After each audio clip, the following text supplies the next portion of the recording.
Hello friends, and welcome back to another virtual story time with Miss Liz. Today we are reading a very special book. It is a book that I used to read when I was little, and before me, it belonged to my aunt. This book has been around for a really long time, and I can't wait to read it with you. It's called The Story of Toby. And as you can tell, Toby's a horse, one of my favorite animals. So let's see what's gonna happen.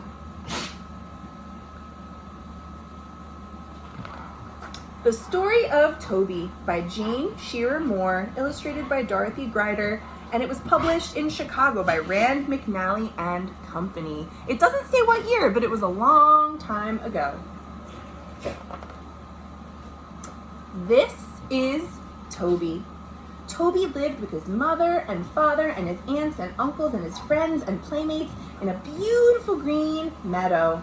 In the back of the meadow, in a big house, lived the farmer and the farmer's wife and the farmer's son and the hired man. Toby was a lucky little colt. He had green grass and clover to eat. He had the morning sun to keep him warm. The soft spring rain kept Toby clean, and it was such fun to splash in puddles. The moon and the stars were Toby's nightlights, and so he could see his mother and father always near. Doesn't that look nice? But with all these things, Toby wasn't happy. He wanted to be somebody, but he was just a little colt. At least that's what he thought. Toby's mother loved him and told him not to worry, for someday he would be a fine big horse too. But Toby still worried. It seemed to him that all his friends in the meadow were somebody. And if you look close, you could see, somebody drew in this book with a crayon. Do you think you know who it was? It was me when I was little. Oops, I would never do that now. We're not supposed to write in books. All right, back to the story. In the meadow, they talked of the time before they had come to the farm to live. Some horses had won ribbons and prizes in shows or silver cups in races, and some had danced proudly in circus rings.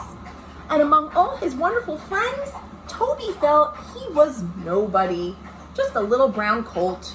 Oh, if only he could be a horse of a different color, then they would notice him. Today, he would do something about it. He sat down to think. He looked at the green grass.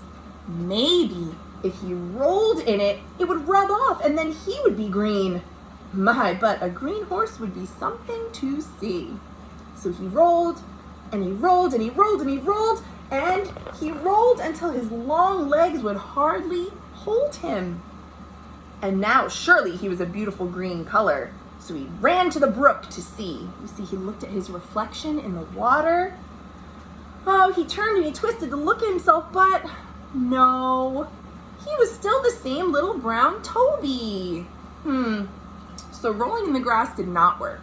But if you look at this picture, do you guys see something that is green? Maybe an animal? If you look right here, you can see a frog.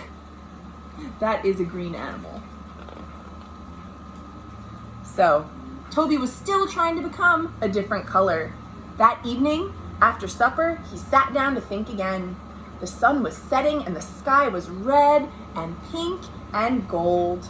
And as Toby looked, he thought maybe if he stood very still, those bright colors overhead would make him red and pink and gold too. Do you think that's gonna work? Let's see. So he stood and he stood and he stood and he stood and he stood, and sure enough, when he looked down, his legs did look just a little bit pink. Toby lay down very carefully so as not to brush off the colors, and he went sound asleep. And that night he dreamed happily of pink and gold horses prancing in the clouds. And the next morning, just as the sun came up, Toby jumped up to look at himself. He was so disappointed. His legs were no longer pink. He was just the same little brown colt he had been the day before. Toby sat down to think some more, and suddenly he heard a noise. He trotted up to the fence to see what it was, and why, they were painting the barn, a most beautiful red color. Oh, if he could just be that color too! Toby watched and watched, and suddenly he had an idea. He waited until the sun was high and the men went into the house for dinner.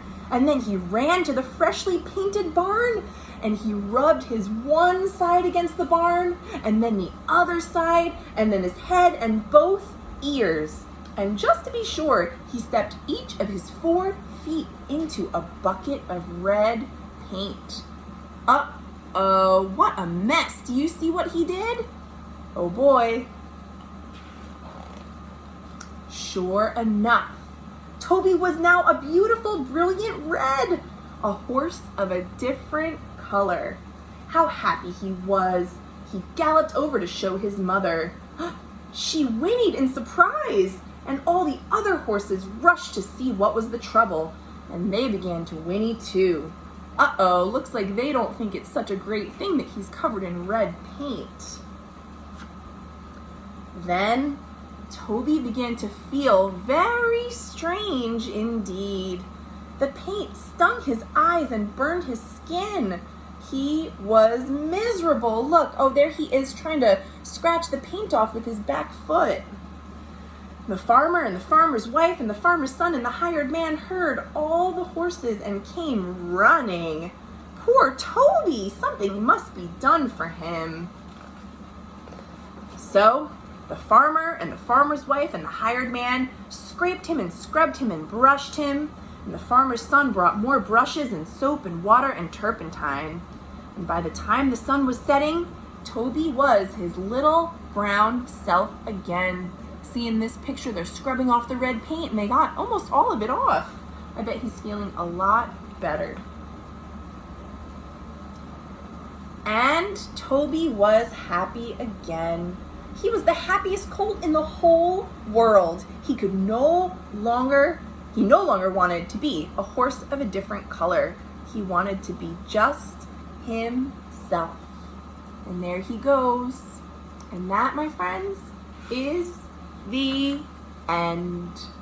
Wow, look at him. He's so happy. There's the big red barn. And there's Toby, brown as he always was meant to be. And he's not upset about it anymore. The end. Wow. I thought that was so cool to read this book that I used to read when I was a kid. And it's proof that books are timeless. The same stories from a long time ago can still be good stories today. So I hope you all enjoyed reading the story of Toby, and I will see you all again tomorrow for more great books. Thanks for watching.